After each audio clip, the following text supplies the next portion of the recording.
ہرقل شاہ روم نے ابو سفیان سے کہا، میں نے تم سے پوچھا تھا کہ اس رسول کے ماننے والے بڑھ رہے ہیں یا گھٹ رہے ہیں؟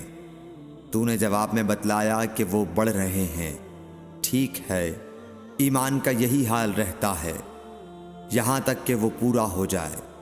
اور میں نے تجھ سے پوچھا تھا کہ کوئی اس کے دین میں آ کر پھر اس کو برا جان کر پھر جاتا ہے؟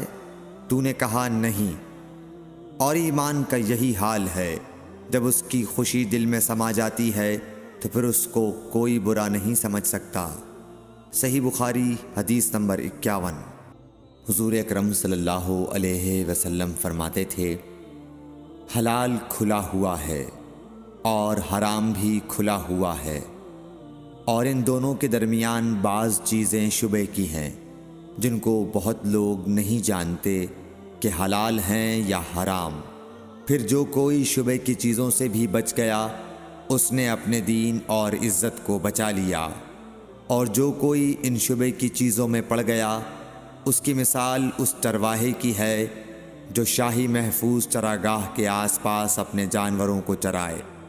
وہ قریب ہے کہ کبھی اس چراگاہ کے اندر گھس جائے اور شاہی مجرم قرار پائے۔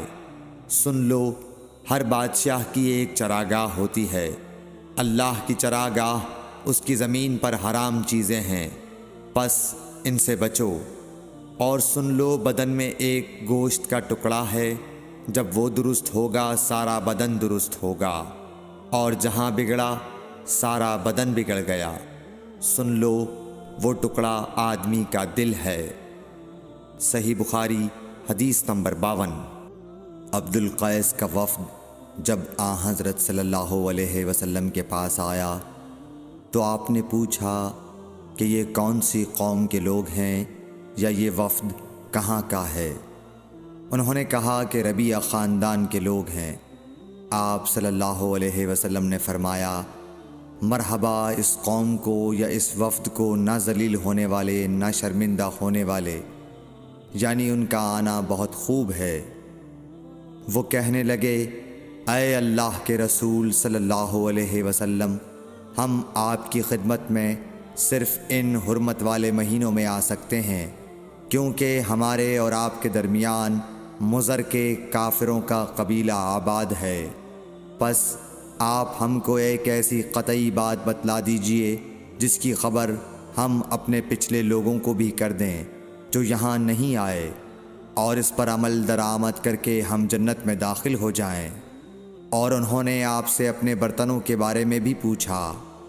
آپ صلی اللہ علیہ وسلم نے ان کو 4 باتوں کا حکم اور 4 قسم کے برتنوں کو استعمال میں لانے سے منع فرمایا۔ ان کو حکم دیا کہ ایک اکیلے خدا پر ایمان لاؤ۔ پھر آپ صلی اللہ علیہ وسلم نے پوچھا کہ جانتے ہو ایک اکیلے اللہ پر ایمان لانے کا مطلب کیا ہے؟ انہوں نے کہا کہ اللہ اور اس کے رسول ہی کو معلوم ہے۔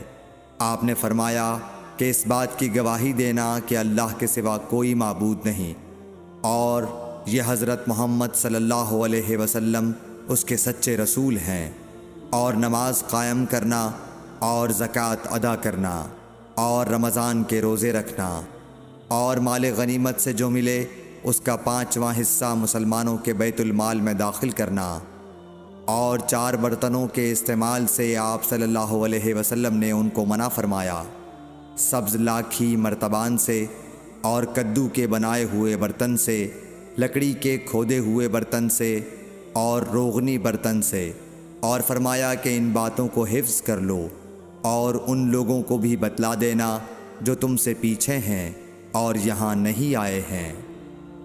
صحیح بخاری حدیث نمبر 53۔ حضرت صلی اللہ علیہ وسلم نے فرمایا، عمل نیت ہی سے صحیح ہوتے ہیں یا نیت ہی کے مطابق ان کو بدلہ ملتا ہے، اور ہر آدمی کو وہی ملے گا جو نیت کرے گا۔